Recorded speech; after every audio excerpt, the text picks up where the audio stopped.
राधा राधा राधा राधा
भक्तन की वृंदावन धाम की सतगुरुदेव भगवान की। मुंदड़ा जी चेन्नई से। राधे राधे महाराज जी। महाराज जी मैं ये पूछना चाहती हूँ कि सातों जन्म में मुझे जो अभी पति सेम वही मिल सकते हैं? नहीं, वो बहुत प्यार करते हैं महाराज। हाँ तो बहुत अच्छे नहीं मिल सकते। गारंटी से हम कह रहा हूँ, ये कोई फिल्मी स्टेज थोड़ी है, ऐसा थोड़ी है। ऐसा नहीं हो सकता।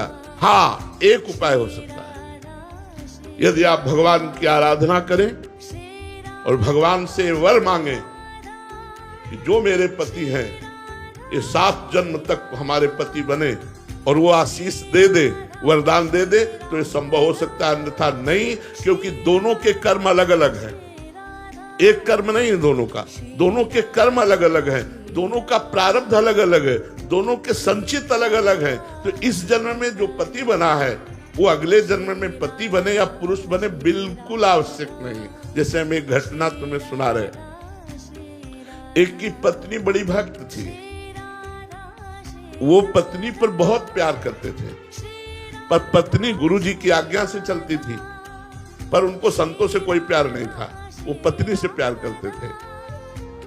तो एक दिन पत्नी ने बहुत प्रेम से उनसे कहा कि हमारी एक बात मानोगे, आप हमारे गुरुजी से दीक्षा ले लीजिए, क्योंकि हम दीक्षित हैं और आप दीक्षा नहीं लिए तो हमारा आपका प्रेम अधूरा। उन्होंने कहा ठीक है, बुलाओ गुरुजी को। गुरुजी को बुलाया और दीक्षा लेने के लिए गंगा स्नान करने के लिए चले तो गांव के 2-4 लोग मिले। बोले आज ये धोती टांग के कहाँ जा रहे हो? बोले यार पत्नी कह रही दीक्षा ले लो, गुरुजी आ गए तो गंगा स्नान। अरे, और वो धोती लेके वापस आ गए, बोले नहीं लेना मुझे दीक्षा।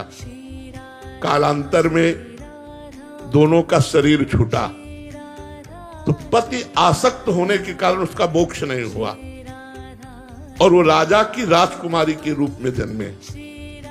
ये पूर्व में गीता जी के महत्व में महिमा आती थी, उसमें दृष्टांत आता था, उसका है। और वो पत्नी के प्यार के कारण जहां वो राजकुमारी जन्मी, वही हथिनी से वो पुत्र के रूप में प्रकट हुआ, हाथी का शावक। अब जब वो नव युवक अवस्था में हाथी आया और श्रृंगार करके राज सवारी निकली और राजकुमारी सिंहासन पर आरूढ़, तो जे भी उसने देखा तो पूरी स्मृति जागृत हो गई कि ये तो मेरी पत्नी है। अब ये राजकुमारी और मैं हाथी हूं, कैसे मिलन हो सकता है? वो चुपचाप सहता रहा, क्योंकि कुछ अपनी बात व्यक्त नहीं कर सकता, हाथी रूप में है। अब राजा ने अपनी राजकुमारी का स्वयंवर रचा। जे ही स्वयंवर की घोषणा हुई तो उसने खाना पीना सब छोड़ दिया। वो बहुत ही सुशोभित हाथी के रूप में था। राजा को सूचना पहुंची राजवैद्यों ने देखा, बोले कोई रोग नहीं। राजकुमारी विज्ञान संपन्न थी क्योंकि भजन करती थी। उसने कहा इसकी औषधि मेरे को पता है, मुझे एक बार इसके समीप जाने दो। नजदीक गई और कान में कहा था गुरुदेव को वरण कर दो। नहीं वरण किया ना तो हाथी की योनि को प्राप्त हुए। सकुचाओ मत, तुम्हारी गले में जयमाला डालूंगी। सकुचाओ मत, स्वयंवर में तुम शोभा के लिए खड़े किए जाओगे और मैं तुम्हारे ही गले में माला डालूंगी और इस जन्म में इतना भजन करूंगी कि आगे जन्म में हम फिर दोनों मिलेंगे। उसने ऐसा ही किया। भजन के प्रभाव से अपने पति को हाथी की योनि से मुक्त करके अगला जन्म फिर मनुष्य का हुआ। फिर ये तप और भजन से, भगवान के वरदान से संभव है, ना कि अपने प्रारब्ध से। प्रारब्ध से संभव नहीं है। ये बड़ा विचित्र खेल संसार का, इसीलिए कि आज हम आप मिले, कोई भाई बनकर, कोई बहन बनकर, कोई माँ बनकर, कोई पिता बनकर, लेकिन कल हम सब अलग अलग होंगे।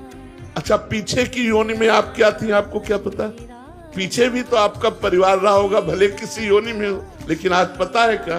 तो अगली योनि में पता नहीं चलेगा।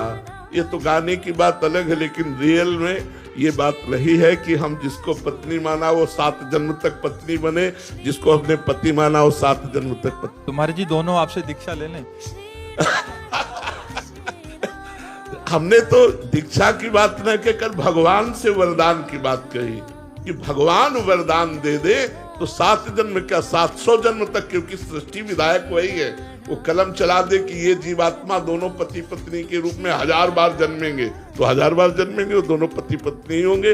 भगवान के विधान के सिवा कोई दूसरा विधान नहीं। नितिन कुमार वर्मा जी, दिल्ली से। राधा वल्लभ श्री हरिवंश महाराज जी। महाराज जी, गुरुदेव जब आपकी कृपा से सभी शिष्यों को समान शिक्षा मिलती है सत्संग या आपके सानिध्य से, तब भी परोक्ष में तब सफल क्यों नहीं हो पाते? क्या ये शिक्षा को पूर्ण संस्कार, कर्म या भगवत कृपा का भेद है? अपना प्रयास, शिष्य का अपना प्रयास। मंत्र कितना जपते हो, मंत्र जपते हुए कितनी सावधानी रखते हो, ये 2 बातें।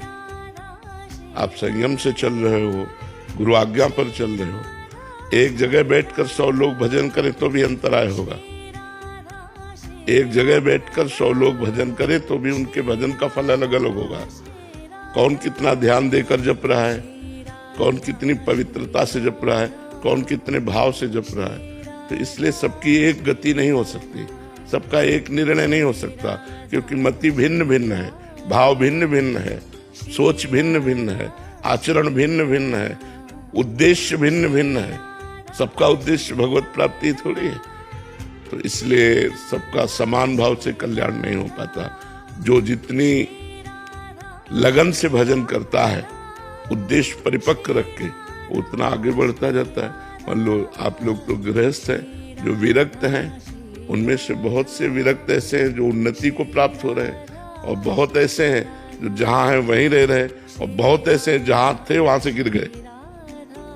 3 प्रकार के, एक जो जहां थे वहां से उन्नति को प्राप्त हो रहे हैं, एक जो जहां है वो वहीं है, और एक जो जहां थे वहां से नीचे गिर गए।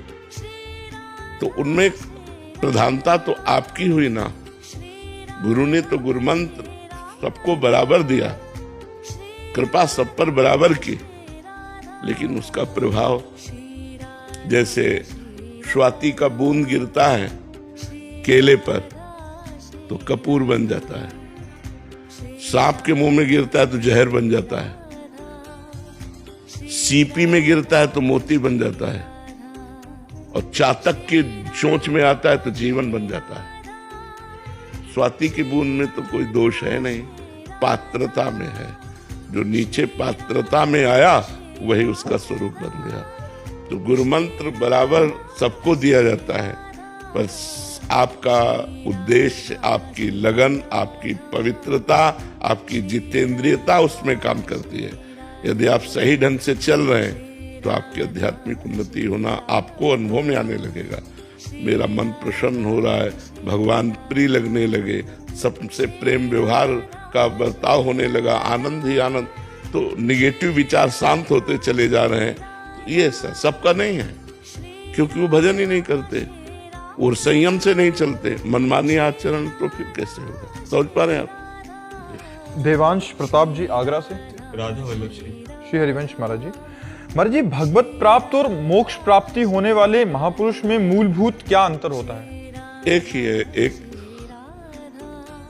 निराकार तत्व में लीन हो जाता है, जैसे समुद्र में तरंग लीन हो गई। अब तरंग का ना नाम रहा ना रूप रहा, उसे कहते हैं मोक्ष। और एक भगवान का दासत्व स्वीकार कर भगवान की सेवा में रहता है, इसे कहते हैं भगवत प्राप्ति। एक कल्याण हो जाता है कि जन्म मरण से मुक्त हो गया और एक भगवान की सेवा में जाता है। तो मोक्ष कल्याण होना और भगवत प्राप्ति में अंतर है। अब जैसे राम जी का उपासक है तो साकेत धाम जाकर सिया राम की सेवा करेगा, राधे श्याम का उपासक है तो गोलोक वृंदावन धाम में, भगवान शिव पार्वती का उपासक है तो कैलाश में, और मोक्ष की अभिलाषा रखता है तो मुक्त हो जाएगा और तत्व स्वरूप भगवान में एक हो गया, लीन हो गया। जैसे एक बोरे में 2 चीटा लगे हैं चीनी के, तो एक चीनी के साथ कढ़ाई में जाकर चीनी में औट गया और एक बोरे के किनारे लगा हुआ उसका स्वाद ले रहा है। तो वो जो औट गया वो मोक्ष है और जो स्वाद ले रहा है वो भक्ति रस है, वो है भगवत प्राप्ति। तो उत्तम कौन रहा, जो चीनी बन गया वो या जो चीनी का स्वाद ले रहा है वो? हाँ, इसीलिए प्रेमी जन मोक्ष को भी ठुकरा देते हैं। मोक्ष नहीं चाहिए मुझे, आपका प्रेम चाहिए, आपकी दासता चाहिए, आपकी सेवा चाहिए। भगवत प्राप्त होने वाला व्यक्ति सिर्फ प्रेम को ध्यान में रखता है कि मतलब वो सिर्फ भगवान से प्रेम करता है, और भगवत प्राप्ति वाला जो महापुरुष है वो केवल भगवान से प्रेम करता है। हाँ, और मोक्ष प्राप्ति वाला भगवान से मोक्ष चाहता है कि मैं मुक्त हो जाऊं, तो उसे भगवान ज्ञान प्रदान कर देते हैं और वो मुक्त हो जाता है। समझ में आ गई बात आपको? दास भगवत शरण जी। श्री राधा वल्लभ। राधे राधे महाराज जी, दंडवत प्रणाम। महाराज जी, सन 2007 में राधा वल्लभ जी के प्रांगण में आपके दर्शन पहली बार प्राप्त हुए थे तथा स्नेह बिहारी मंदिर के सामने जो शिव मंदिर है, इस दास को प्रसाद वहां आपसे किनका मिला था? अच्छा। महाराज जी, हाँ, मधुकर। हाँ, कम से कम 18 वर्ष बैठकर हम उस अंधेरे में पीछे वहां शाम के भोजन करते थे। ब्रजवासियों के यहाँ मांग लेते थे और वही शंकर जी के। मैंने आपसे एक निवेदन किया था कि मेरा मन भ्रमित है, तो उसके लिए जैसे पूजा पाठ धर्म कर्म करते फिर भी नहीं होता, तो आपने मुझे जड़ भरत का उपदेश दिया था। जड़ भरत जी की कथा से तत्व का उपदेश दिया था आपने। महाराज जी, आपका प्रश्न है कि महाराज जी, दास आपकी कृपा से कथा प्रवचन तो करता है लेकिन संपूर्ण स्वयं में तत्व बोध नहीं हो रहा। महाराज जी, ऐसे में कृपा मार्गदर्शन। देखो, कथा प्रवचन करना और तत्व बोध करना ये दोनों अलग बात है। कथा प्रवचन करने का मतलब जैसे हमने हलवा बनाने की सारी प्रक्रिया सीख ली और दूसरों को प्रक्रिया सिखाने लगे, लेकिन कभी बना के नहीं पाया। बना के पाना है तत्वबोध, और सीख के गाना है वो हलवा की प्रक्रिया। तो समझ रहे ना? तो जब स्वयं की साधना करेंगे आप, तब स्वयं में अनुभव होगा। रात दिन भगवान का नाम जप करते हुए, निष्काम भाव से भगवान का चिंतन करते हुए और भगवान की प्रसन्नता के लिए भगवान की कथा कहना। चौथी भगत मम गुण गण करे कपट तज गान। अयोध्या में एक सिद्ध संत थे, तो उनको एक भागवत प्रवक्ता ने नए सीखे थे, तो उनका मैं आपको एक भागवत सुनाना चाहता हूँ। तो हमारी प्रथम भागवत के श्रोता आप बने। तो उन्होंने कहा ठीक है, सुनाइए आके। जब भागवत 7 दिन सुनाई तो उन्होंने कहा, नियम कहता है कि भागवत प्रवक्ता को भेंट देनी चाहिए नियमानुसार। आप मांगो क्या चाहते हैं। उनका महाराज जी, धन का बड़ा अभाव रहता है। बोले आज से व्यवस्था बननी शुरू हो जाएगी, आज से ही शुरू हो जाएगी, आप चिंता न करो, पर्याप्त धन हो जाएगा और मांगो। सिद्ध संत, तो उनका महाराज जी संतान नहीं, पुत्र हो जाएगा, इसी वर्ष में हो जाएगा और मांगो। तो उनका भगवान से प्रेम हो जाना व्यर्थ की बात करता है। व्यर्थ की बात कैसे हो गई? भगवान का प्रेम मांगना, तो बोले पहले धन और पुत्र और फिर भगवान से प्रेम। कदापि नहीं हो सकता। अगर पहले भगवान का प्रेम मांगे होते और फिर धन पुत्र मांगे होते तो हो जाता। अब कदापि नहीं होगा। जाओ धन और पुत्र दिया।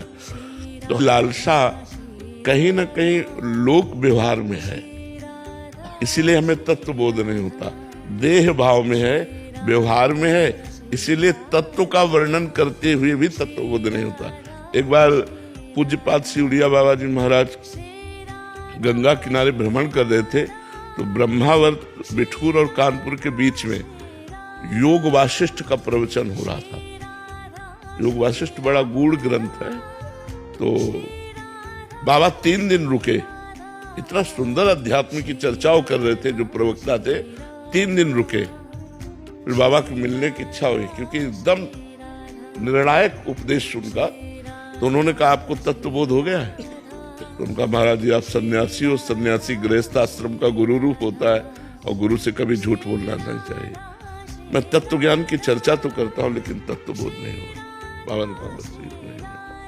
बाबा तब उन्होंने लिखा कि तत्व ज्ञान की निर्णायक चर्चा करने पर भी उसे तत्वबोध नहीं हुआ। मतलब एक एक सूत्र की व्याख्या करने पर भी उसे तत्व। तो नायमात्मा प्रवचनेन लभ्या न मेधया न बहुना श्रुतेन। जो आत्मबोध है ये बहुत प्रवचन करने वाले को भी प्राप्त नहीं होता, बहुत प्रवचन सुनने वाले को भी प्राप्त नहीं होता, बहुत बुद्धिमान को भी प्राप्त नहीं होता। जो आत्मा का वर्ण करता है कि मुझे अब आत्म स्वरूप में, अपने स्वरूप में लीन होना है, वो उसके अंदर मुमुक्षता जागृत, फिर साधना में तत्पर होता है। तो साधना में तत्पर हुआ तो अंदर ही अंदर उसे अनुभव हो जाता है। अभी सारा खेल बाहर ही बाहर हो रहा है, तो जब अंदर शुरू होगा तब तत्वबोध हो जाएगा। जो ज्ञान आपको है कोई नया ज्ञान नहीं है, वही तत्वबोध में होगा। लेकिन बस अंतर इतना है कि हलवा बना के नहीं खाया, हलवा की प्रक्रिया पूरी पता है। वो स्वाद जब हम स्वयं साधना करेंगे तब प्राप्त होगा। अब दूसरे तौर पर कह रहे हैं कि जैसे आप भगवान की कथा का गान करके लोक मंगल के लिए, लेकिन धन तय नहीं करते तो आपका कल्याण हो जाएगा। क्योंकि भगवान की कथा करना, भगवान का नाम कीर्तन करना बहुत बढ़िया बात है, बहुत मंगलमय आराधना है। पर जब हम उसे अंकों में निश्चित कर देते हैं तो फिर उसका जो फल प्रेम होना चाहिए। भगवान की कथा कहने से भगवान में प्रेम होता है, क्योंकि भगवान की चर्चा है। महामोह महिषेष विशाला, राम कथा कालिका कराला। महामोह का नाश करने के लिए, जैसे महिषासुर का नाश करने के लिए भद्रकाली प्रकट हुई, ऐसे ही ये दुर्गा स्वरूप है कथा, मोह रूपी महिषासुर का मर्दन करने के लिए। पर क्यों नहीं हो पाता? क्योंकि हमारा लक्ष्य बदल गया, मान प्रतिष्ठा धन आदि आदि, तो वो प्रभाव नहीं पड़ पाता। यदि हम केवल भगवत चर्चा, भगवत प्रसन्नता के लिए करें और जो स्वाभाविक भेंट आ जाए उससे अपना जीवन यापन करें तो हमारी भक्ति बढ़ने लगे। इसीलिए हमारी भक्ति वृद्धि को प्राप्त नहीं होती, और भक्ति प्राप्त हो जाए तो तत्वबोधि भी प्राप्त हो जाएगा, भगवान का दर्शन भी हो जाएगा। महाराज जी आपने मुझे उपदेश यह दिया था, मुझे आज भी याद है कि अगर आप कुछ ज्ञान चाहते हो अथवा कुछ चाहते हो जीवन में तो कुछ बना रहे, तो उसके लिए संतों की चरण रख लीजिए। बिना महत पाद रजो विषय रहा बात है, रहो गणित तत्तपसा नयाति न चेजिया न निरपणाद ग्रहद्वा। हाँ, बिना महत पाद रजो विषय। तो मुझे आज भी याद है गुरु जी आपके प्रवचन, तो मैं उन्हीं को जो है कि साक्षात करती हूँ। अच्छा, हाँ, बहुत गुरु जी आप इतना सुंदर मुझे उपदेश दिया, मैं बहुत परेशान हो गया था, मन अशांत हो गया था, लेकिन आपके 5 मिनट के प्रवचन में बहुत शांत हो गया। और गुरु जी वो छटा आज भी मेरे दिल दिमाग में, जब आप राधा वल्लभ में पहुंचे, इतना आनंद आपके दर्शन करके हुआ मुझे लगा इतना तो कहीं दर्शन करके आनंद नहीं हुआ। जी विशाखापट्टनम से राधे राधे महाराज जी। महाराज जी, शरणागति शब्दों में आसान सी लगती है पर जीवन में मुश्किल होती है। वास्तविक भोगों की प्रीता के कारण जो हमारी इंद्रियों को विषय प्रिय लगते हैं, उन्हें भोगने में सुख का अनुभव होता है। भ्रमात्मक, सत्य नहीं, भ्रमात्मक। जैसे स्वप्न में हमें कोई सुख मिला तो जागरण पर उसका कोई महत्व नहीं रहता, ऐसे ही जागृत में जो सुख मिल रहा ज्ञान होने पर कोई महत्व नहीं रहता। अज्ञान के कारण भोग प्रियता हमारी बढ़ गई है और भोग प्रियता देहाभिमान के कारण बढ़ गई है। देहाभिमान होने के कारण शरणागति बहुत कठिन जान पड़ती। शरणागति जैसा कोई साधन ही नहीं है। सर्वश्रेष्ठ भगवत प्राप्ति का साधन शरणागति है।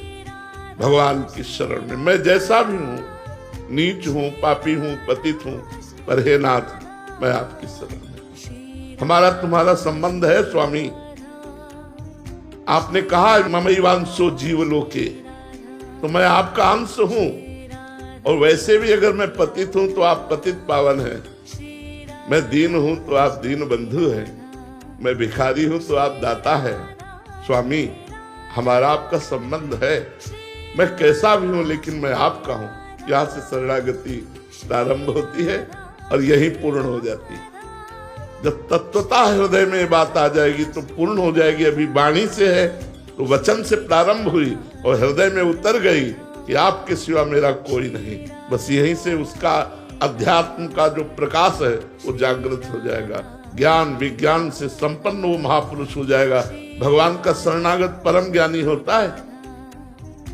कोई ज्ञान बकाया थोड़ी रह जाता है।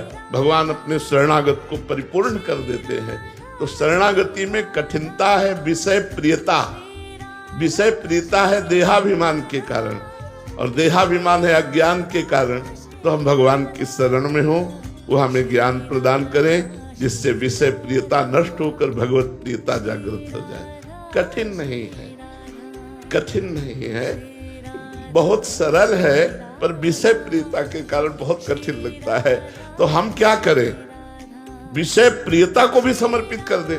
जैसे हमें कोई पदार्थ, माना जैसे आज हमें गुलाब जामुन खाना है, हाँ ठीक है, अब गुलाब जामुन की व्यवस्था करते हैं अगर हमारे पास है, धन है हाथ से, और ठाकुर जी को भोग लगा देते हैं और नाम कीर्तन करते हैं। भोग लगाने के बाद पा लेते हैं प्रसाद रूप, कोई परेशानी नहीं। हमारी भक्ति भी पूर्ण हुई और हमारी विषय प्रियता भी पूर्ण हुई। हाँ, जो शास्त्र विरुद्ध है, धर्म विरुद्ध है, वो लाख बार मन कहे तो भी नहीं मानूंगा। अगर शास्त्र और धर्म से युक्त है तो एक बार में तेरी बात मान लूंगा। तो मन की विषय प्रियता को भी हम भगवान के चरणों में समर्पित। देखो, शरणागति जैसा कोई सरल साधन नहीं। शरणागति का साधन ऐसे समझो जैसे एक छोटा बालक है, उसे ये पता नहीं कि ये मल है, और मल में खेला और लपेटा और फिर रो के मां की तरफ भाग पड़ा। तो मां ऐसा कहेगी क्या कि पहले इसे स्नान करवाओ, क्योंकि स्नान करवाने वाली वही है। तो मां उसे उसी स्थिति में अपने हाथ में ले लेती है और बाथरूम जाती है और उसे पवित्र करती है, उसे श्रृंगारित करती है। ऐसे ही हम मल लपेटे हुए बालक की भांति भगवान की शरण में चले जाएं, वो हमारे सारे मलों को धोकर अपने लायक बना देंगे। बहुत करुणा सिंधु भगवान है। जो नर होए चराचर द्रोही, आवे सभय शरण तक मोही। चराचर का द्रोह करने वाला पापी भी हो, अपिचेत सुदुराचारो, भजते माम अनन्य भाग, साधुर्यो समन्तव्या सम्यक व्यवसिता हिस्सा। घोर पापी हो और भगवान की शरण में आ जाए तो कहते हैं उसे महात्मा मानो, क्योंकि मैं महात्मा बनाऊंगा। करो सत्य ते। हमारा इतिहास साक्षी है इस बात के लिए कि कितने वैश्यागामी, कितने चोर, कितने हिंसक लोग हमारे भगवान की शरण में सत्संग के प्रभाव से आए और महात्मा बन गए, महर्षि बन गए, ब्रह्म ऋषि बन गए, जगत पूज्य बन गए। जहां निंदनीय आचरण थे वहां बंदनी बना दिया। ये हमारे भगवान की शरणागति है। कोटि विप्र बदला गए जाहू, आए शरण तजो नहीं ताहू। करोड़ों ब्राह्मण का मारने का बद हो, ब्रह्म ऋषियों का बद हो, और वो मेरी शरण में आ जाए तो भी मैं उसे नहीं त्यागता। हमारे भगवान के लिए शरणागति बहुत सरल साधन है। हम जैसे हैं, कामी है, क्रोधी है, लोभी है, विषय नाथ, मैं आपका। बस अजात पक्षायु मातरम खगा, जैसे घोंसले में पंछी का बच्चा अभी पंख नहीं निकला, वो केवल माँ की बाट जो होता है, ऐसे हम केवल भगवान की कृपा की बाट जो है, नाथ मेरे में कोई साधन नहीं, केवल आपकी कृपा से मेरा उद्धार होगा। हे प्रभु मैं आपकी शरण में हूँ, इससे बढ़िया साधन और क्या हो सकता है। शरणागति के लिए कोई नियम थोड़ी है। गंदा बच्चा अपने को साफ ही नहीं कर सकता, माँ का कार्य है साफ करना। तो प्रभु मैं आ गया, हे पतित पावन, मैं पतित होकर आ गया, वो आप पावन कीजिए। बस केवल भगवान की शरण होने की बात है, वो सब ठीक कर लेंगे, पक्का ठीक कर लेंगे। उन्हीं के ठीक किए ही ठीक होता है। अपने कितना ठीक करेंगे, जितना ठीक करेंगे उतना और बिगड़ जाएगा, क्योंकि अहंकार हो जाएगा। ठीक तो भगवान से ही होते, तो हम भगवान की शरण में हो जाए। राम कुमार मिश्र जी, राधे राधे महाराज जी। महाराज जी, तुलसीदास जी महाराज जी ने कहा है कि एक घड़ी आधी में पुनियात, तुलसी संगत साधु की हरे कोटि अपराध। महाराज जी, इसका यथार्थ अर्थ अगर हाँ, जैसे एक घड़ी होती है 24 मिनट, आधी घड़ी होती है 12 मिनट और पुनियाद 6 मिनट। अगर आप 6 मिनट साधु संग किए और आपने बात पकड़ ली, जैसे हम बोले कि आप कितने भी पतित हो, नीच हो, भगवान की शरण में हो जाओ, और आप स्वीकार कर लिए, तो जन्म जन्म की बिगड़ी बन गई आपकी। 6 मिनट तो बहुत हुए, वो पुनियाद में हम और पुनियाद कहते हैं। 3 मिनट और पुनियाद, 1.5 मिनट और पुनियाद। अगर उसमें एक शब्द मान लिया राधा राधा, तो वो पल भर के, पलक झपकते भर के समय में आपका कल्याण हो गया, क्योंकि आपने एक बात मान ली कि अब राधा राधा रटूंगा, मैं भगवान की शरण में हूं। तो तात स्वर्ग अपवर्ग सुख धरी तुला एक अंग, तूल न ताय सकल मिल जो सुख लव सत्संग। लव मात्र, निमेष मात्र के समय में आपका कल्याण हो सकता है। अगर एक बात मान ली, आज से तुम राधा जपो, राधा राधा रटो, तुम्हें कुछ ज्ञान नहीं, कोई मतलब नहीं, बस जो कर रहे हो करो, जो कर रहे हो, छोड़ नहीं सकते हो तो पकड़ लो। हम ये नहीं कह रहे ये छोड़ो, ये छोड़ो, ये छोड़ो, तब पकड़ो। जो छोड़ नहीं सकते वो राधा नाम पकड़ ले। अगर राधा नाम सब गंदी बातें छुड़वा कर आपको अच्छे व्यक्ति न बना दे, समाज प्रिय न बना दे, तो हमें आप बात कहना। तो उन्होंने कहा कि यदि सत्संग हो जाए, हमारे कितने भाई लोग, भाई बहन आते हैं जो बोलते हैं कि मैं ऐसे ऐसे आचरणों से युक्त था, आपका प्रवचन सुना, एकांतिक सुना और हमने छोड़ दिया। क्या हुआ? मिले आकर के बाद में जब पवित्र हो गए, केवल सुनने मात्र से उन्होंने अपने गंदे आचरण त्याग दिए, तो ये सत्संग का ही प्रभाव है। अगर किसी भगवत प्रेमी महात्मा का 10-5 मिनट के लिए सत्संग हो जाए तो जीवन का परिवर्तन हो जाए, जीवन परिवर्तित हो जाए। इसलिए गोस्वामी जी ने कहा। महाराज जी, इसमें आपने अभी एक कहा कि जो कर रहे हो बस नाम पकड़ लो। महाराज जी, ज्यादा खुली छूट दे दी महाराज जी, हम तो गंदे आचरणों में। भैया तुम्हें नाम जला देगा अगर गलत करोगे। तुम्हारा हृदय इतना जलने लगेगा कि अपने आप कान पकड़ोगे बिना उपदेश के कि अगली बार से नहीं करूंगा, प्रभु मुझे क्षमा कर दो। जब नाम जप करोगे और गलत करोगे तो नाम जप इतना जला देगा तुम्हें, इतना अशांत कर देगा कि आपको एक बार बोलना पड़ेगा, आगे से नहीं करूंगा। तो ये नाम जप आपको खुद ठीक कर देगा। आप जप के तो देखो, आप करके तो देखो। सारा काम नाम कर दे, सब कुछ नाम।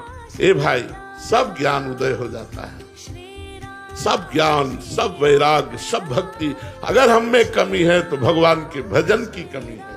अगर हम नाम जप करेंगे, भजन करेंगे, सब पूर्ण हो जाएगा, सब सुख मिल जाएंगे।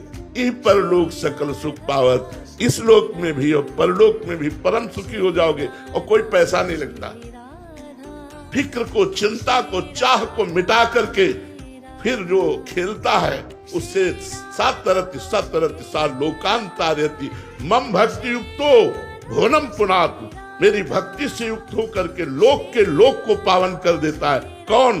जो किसी से कुछ लेता नहीं। इसलिए निष्कामता, भगवान के प्रति समर्पण, भगवान की आशा, एक भरोसो एक बल एक आस विश्वास, एक राम घनश्याम हित चातक तुलसीदास, वो जगत मंगल, वो परम पावन भगवान की शरणागति उसके हृदय में उदय होती है।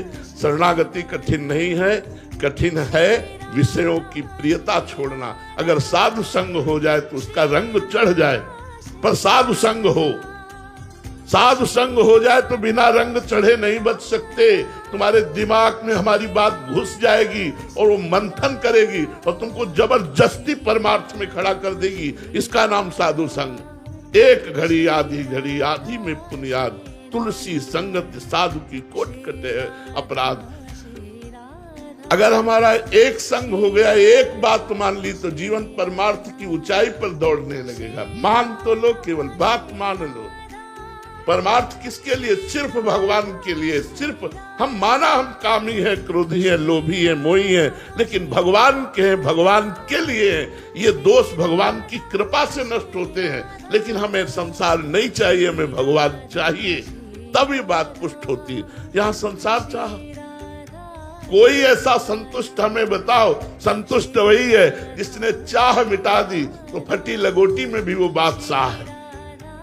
7 गांठ कौपीन में इंद्र बापुरो कौन, लंगोटी में 7 गांठ लगी हुई, लेकिन देवराज इंद्र भी ललचारे उसकी सेवा के लिए, और उसको नहीं चाहिए कुछ। जिसे नहीं चाहिए वो भगवत प्राप्त या भगवत भक्त, चाहिए वो संसारी। चाह ही बंधन है। सेवक जी महाराज कह रहे हैं, वेद विद्या पढ़त कर्म धर्मन करत। वेद विद्या पढ़ रहे हैं, बड़े बड़े कर्म धर्म कर रहे हैं, पूरा जीवन आयु व्यतीत होती जा रही, लेकिन आस की पास नहीं तोड़ी जानी। सकल स्वार्थ करत रहत जनमत मरत, सुख और दुख के होत मानी। सब स्वार्थ वशार्थ हो रहा है, कैसे मंगल हो, परमार्थ का कैसे स्वरूप प्रकाशित हो। अध्यात्म में ऐसे नहीं है, अध्यात्म में ऐसे है, ऐसे करना। हमारे सेवक जी महाराज कह रहे हैं कि भोगते और देह और न जाचही। हरिवंश धर्मी खूब उसमें आनंद में फूलता है, दूसरों को देता है, मांग नहीं करता। अगर मांग करता है तो हरिवंश का नहीं, मांग करता है तो राधा वल्लभ लाल का नहीं। मांग है तो सिर्फ किशोरी जी से मांग है। आसास्य दास्यम वृषभानुजायास, केवल हमें वृषभानु नंदिनी का दास्य चाहिए। ये आसास्य दास्यम वृषभानुजायास। परम मंगल के लिए चाह मिटाना है, चाहे वो गृहस्थ हो चाहे वो विरक्त हो। चाह अगर मिट गई तो परमानंद की प्रजा ही न चाही कबहु कछु, कबहु कछु। इसको उतारा जाए जीवन में, जा ही न चाही कबहु कछु। बोले गृहस्थी में जरूरत है तो परमात्मा देख रहा है, वो पूरी करेगा। चाह करने की जरूरत क्या है? वो आगे से आगे पूरी करता रहता है, सबकी पूरी करता है। पशु पक्षियों को, सबको। आप तो बुद्धिमान हैं, जिनकी बुद्धि काम नहीं करती उनका भी भरण पोषण कर रहा है। लाखों प्रकार के जीव जंतु, 84 लाख योनियां, सबका भरण पोषण कर रहा है। वो अपने जनों का भरण पोषण नहीं करेगा, वो अपने शरणागतों का भरण पोषण नहीं करेगा। हमारी श्रद्धा, हमारी विश्वास की कमी है, इसलिए चाह पैदा हो जाती है। चाह मिटा दे मोक्ष, और चाह ही बंधन है। मोनिका अग्रवाल जी, राधे राधे महाराज जी। महाराज जी, अगर किसी के प्रति ईर्ष्या भावना होने लगे और इस ईर्ष्या भावना को शांत करने के लिए क्या करें? हाँ, उसको मानसिक प्रणाम करो। जब वो दिखाई दे या जब उसका चिंतन हो तो प्रणाम करो कि मेरे भगवान इसके अंदर भी विराजमान है। अगर हम भगवत भाव करेंगे तो ईर्ष्या मिट जाएगी, नहीं तो ईर्ष्या जलाती रहेगी। और ईर्ष्या द्वेष को उत्पन्न करती है, और द्वेष स्वयं का नाश कर देता है। दूसरे का होगा कि नहीं होगा, अपना पुण्य नाश हो जाएगा, अपनी बुद्धि भ्रष्ट हो जाएगी, हमारे अंदर क्रोध आ जाएगा, हिंसा की वृत्ति आ जाएगी, उसका बुरा मनाने की वृत्ति आ जाएगी। ये हमारी कमी हो जाएगी। जिस पर हमारी ईर्ष्या बढ़ रही हो, मत्सरता, मेरे से आगे निकला जा रहा है, या उसकी उन्नति देख करके या किसी भी तरह, उसे भगवत भाव से प्रणाम करना चाहिए कि हे भगवान, आप इस स्वरूप में हो, मेरे हृदय की ईर्ष्या को मिटा दो। निश्चित निश्चित ये अमोघ दवा है। उसे भगवत भाव से प्रणाम करो। जब उसका चिंतन हो तब प्रणाम करो, जब वो दिखाई दे तब मानसिक प्रणाम करो। आप देखो ठीक हो जाओगे। आप करके देख लो, ये प्रयोग करके देख लो। महाराज जी पीछे पीछे से करें, उसको पता भी ना लगे। नहीं, उसको पता नहीं चलना चाहिए, नहीं फिर और कटाक्ष करेगा आपके ऊपर तो सह नहीं पाओगे। मानसिक का है, मानसिक प्रणाम करो, नेत्रों से प्रणाम करो। श्री राधा वल्लभ लाल की। रसशेखरी शरण जी वृंदावन से। महाराज जी, जिसका दृढ़ लक्ष्य भगवत प्राप्ति हो गया है, उस साधक के क्या लक्षण है? नारायण हरि भजन में पांचों न सुहात, विषय भोग, निद्रा, हंसी, जगत प्रीति, बहुबात, ये 5 पॉइंट बताए नारायण स्वामी ने कि जिसको भजन मार्ग में रुचि हो गई है, नारायण हरि भजन में, तो उसको 5 बातें अच्छी नहीं। निद्रा, बहुत नींद लेना, हंसी मजाक करना, बहुत प्रपंच की घंटों खड़े बातें करना, बहुत स्वादिष्ट भोजन करना। नारायण हरि भजन में पांचों सुहाग, विषय भोग में सब आ जाता है।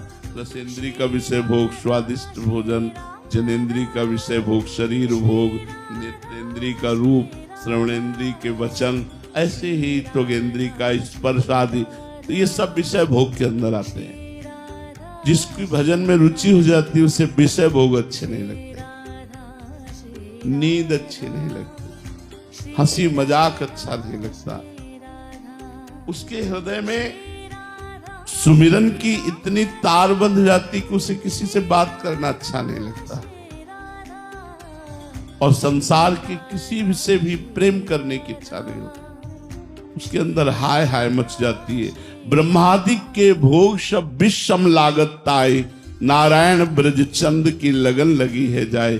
जिसे भगवत प्राप्ति की लगन लग जाती है, उसको सब विषय भोग ब्रह्मा तक के उसे विश्वत लगते हैं। इसलिए ऐसा वैराग्य, ऐसी लगन लगाने के लिए हमें भगवान से प्रार्थना करनी चाहिए, खूब नाम जप करना चाहिए और गंदी बातों को छोड़ना चाहिए, जिससे हमारी ऐसी स्थिति आवे कि हम भगवान के लिए ब्रह्मलोक तक के भोगों का वैराग्य धारण करके उनके प्रेम में डूबे। महाराज जी, जो आपने बोला इसकी लालसा तो हो रही है कि ऐसी स्थिति हो, बट हम सब नए साधक हैं, तो मतलब अभी ऐसा लगता है कि सारे लक्षण तो बहुत दूर की बात। हाँ, नाम जप से आ जाएगा। जितना आप नाम जप करोगे, भगवान के नाम जप में अपार सामर्थ्य है। नाम जप के द्वारा आप पक्की बात समझ लो कि जो राम नहीं कह पाते थे, राम नहीं पुकार सकते थे, ऐसी स्थिति थी, वही ब्रह्म ऋषि हो गए।